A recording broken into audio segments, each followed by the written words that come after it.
Okay, so Mrs. Horner here, and we're going into our next video. But before we go into our next video, you're looking at my little outline, which I'm going to make a copy of this eventually for you guys. It's kind of like my cheat sheet on everything that I teach you.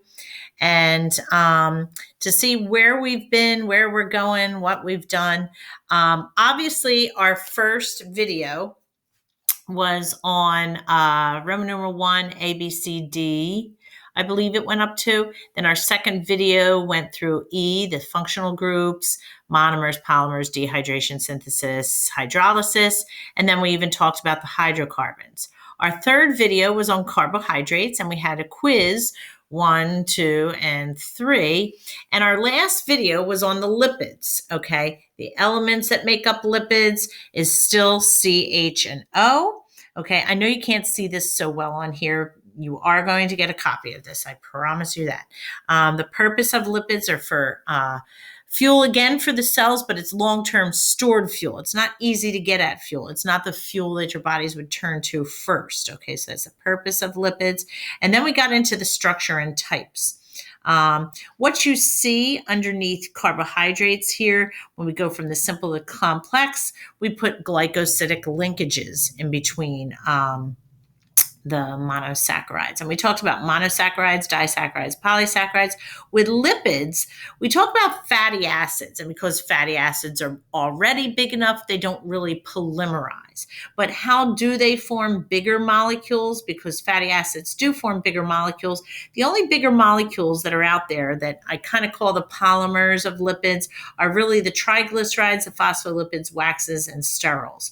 And when these fatty acids bind, usually to a glycerol backbone in these things, then we have ester linkage. All these glycosidic linkages, ester linkages, they're all done by dehydration synthesis, removing that water. Okay, so we finished up lipids on the last one. So we're going into proteins now, and proteins become easier again because they're like the carbohydrates. You have these simple monomer versions, and dare I get my beads out here, the monomer versions, and then you've got the polymer versions. Okay, the monomers though in proteins are going to be called your amino acids, and then the polymers are the protein or the polypeptide. It's really called a polypeptide when you're just looking at the chain, but once it starts folding and becoming the actual protein that it's meant to be, you know, the shape that it has and everything, then we call it a true protein.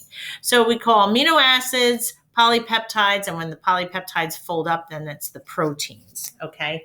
So we're going to be going into proteins, the elements, the purpose, and the structure. And there's lots of purposes. When they really say it's all about the base, it's not. It's all about the proteins, okay?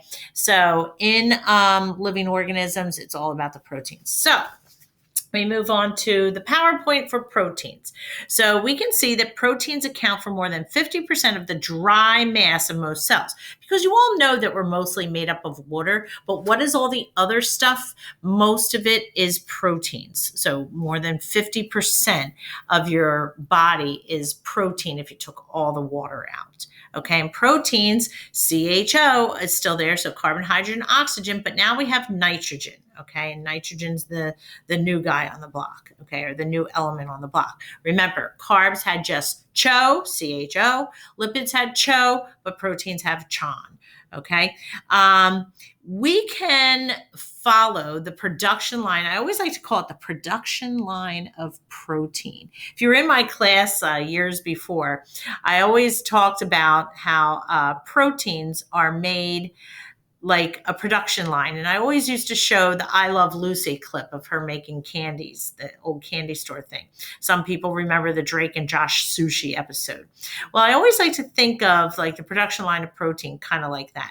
We have the nucleus, right? That's the first thing that's involved, where the information comes from, kind of like the recipe to make it. Then that gets sent out to the ribosomes. The ribosomes actually are the functioning part that actually builds the proteins. Then the endoplasmic reticulum. The endoplasmic reticulum is going to send out those proteins. And then the Golgi is going to process, package it up. Think of it like a mail room. And then sometimes eventually, if it doesn't go right out of the cell from the Golgi, it might get stored in a lysosome where it will be converted maybe to like functioning as a digestive enzyme of some sort. So I like to call that the production line of proteins, okay? And there's a lot of cell organelles involved in that, okay? Now, you'll see that protein functions, and I'm going to flip to the next slide on this because they're simplified here in that statement, but they're in a nice chart on the next page. Okay, so hopefully this is focusing enough. If it isn't, make yourself a copy of this. But what do proteins do? Enzymes. That's a biggie right there. I know when we think of proteins, we always want to think of structure, but probably the more important function is for enzymes. Enzymes are things that are going to speed up reactions. They act as a catalyst. A catalyst is a substance that speeds up, but when it's organic and made out of protein, it's called an enzyme. But structure is very important in proteins. So if you think of anything structural in your body, like your bones, your muscles, and everything, all made out of protein. Yes, your bone is made out of more protein than it is calcium. Storage proteins. Proteins are used for storage as well. I always think of eggs in particular. Eggs, the white part of the egg is a big storage part of protein. And that's why like a lot of people have egg white omelets and stuff, because there's more protein in that than there is in the yolk. Transport proteins. This is going to be very important in our next unit when we start to get into signal transduction pathways. The transport proteins that are on the membranes of cells, huge importance there, okay?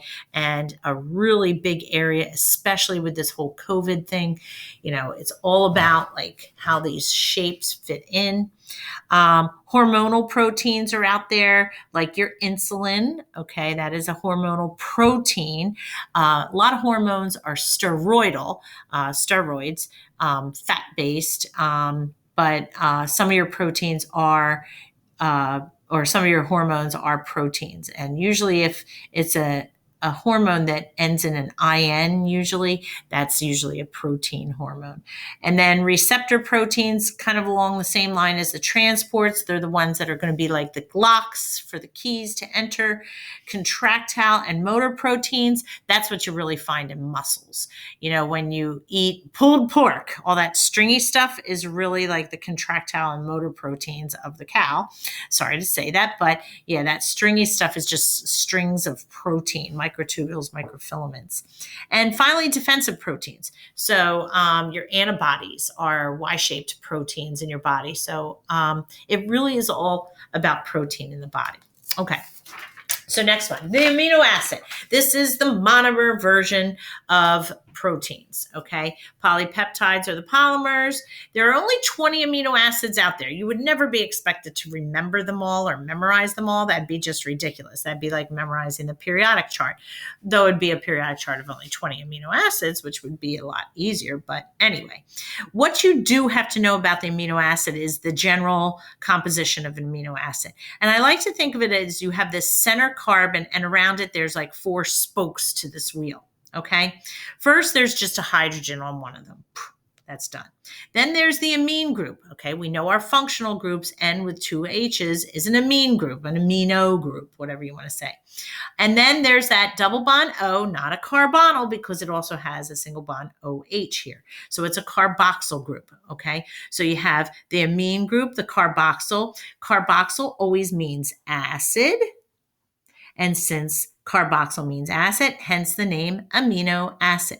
But what is this R group? That R group is the variable.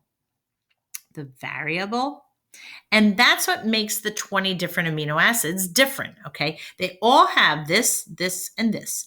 It's just the R group that differs. And that R group could be another H. It could be a methyl group. It could be a long chain of some sort. If you ever look up all the different amino acids, you could see all their R groups and stuff. And I believe I'll be giving you out a sheet of all the different amino acids. Okay, so that's your amino acids. Now, link amino acids together by peptide bonds done by dehydration synthesis, and you've got your polypeptide. Okay, so amino acids are the monomer version. Polypeptides are the polymer version, okay?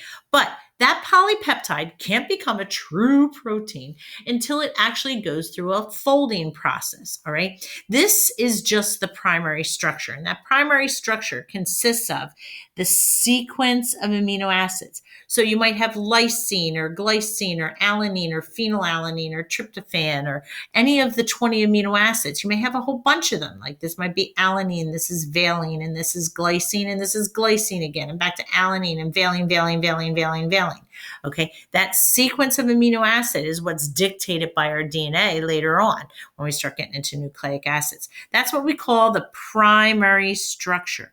The primary structure of proteins or polypeptides. Okay, let me take that little amino acid out of there.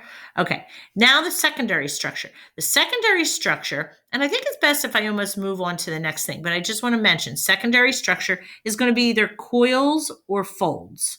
Okay, tertiary structure, which is like the third structure. Okay, I want you to think of it as globs. Okay, and that is a very technical term. Okay, and quaternary structure, the fourth level, it'll be globs on globs, globs on globs. Okay, so let's look at the next picture. Hopefully it has like some better pictures of these things. Yes, it does, but it takes them one at a time. So here's primary, and you can see the sequence of amino acids is the primary structure. What holds the primary structure together? Amino acids are held together by peptide bonds. Okay, so make sure you know that like in between each amino acid, in between there and there, every amino acid, peptide bonds. Peptide bonds are holding these amino acids together. That's the primary structure. It's determined by your genetic information. Secondary structure. Remember how I said it's going to be either coils or pleats? Well, there it is. Now, what causes the coils or pleats? It's hydrogen bonding, good old hydrogen bonding, okay? And again, if I think about my first year bio, I usually get ribbon, like ribbon that you tie up presents with that has the little ridges on it. And I say you can either pleat it, right, and have little pleated ribbons, or you can like coil it, how curly cues, okay? That's kind of like what your proteins do. They either pleat, and that's called a beta pleated sheet, or an alpha helix is the coiled one. And it just depends on the protein and how those hydrogen bonds interact as to whether it will pleat or coil. Okay, that's the secondary structure. Tertiary structure. This is the globs. Imagine now taking that pleated sheet and just like kind of globbing it up together, like you're crunching it all up together. Okay, that's what we mean by globs. Okay, and that is a very technical term. It really is. It is used in many bio books. These globs happen between the R groups and the interactions, but they're really these things called disulfide bridges. Okay, sulfur is often found in the R groups of amino acids. And when we form these disulfide bridges, okay, that's when we start getting the globs. But there's other things too. There's still more hydrogen bonds involved. And now there's even ionic bonds and even hydrophobic interactions, van der Waals. Everything's starting to glob this thing up. Okay, and that's what we're seeing here. We're seeing a hydrogen bond is globbing it up here. Here's a hydrophobic interaction. Don't worry about these hydrophobic interactions. Not really important to know. Here's a disulfide bridge. Those are the main ones. Disulfide bridges are the main ones. And then sometimes you even get some ionic bonds happening there. So a lot of bonds are going on in that tertiary structure. Now, imagine you have a glob, and then we go on to the quaternary structure.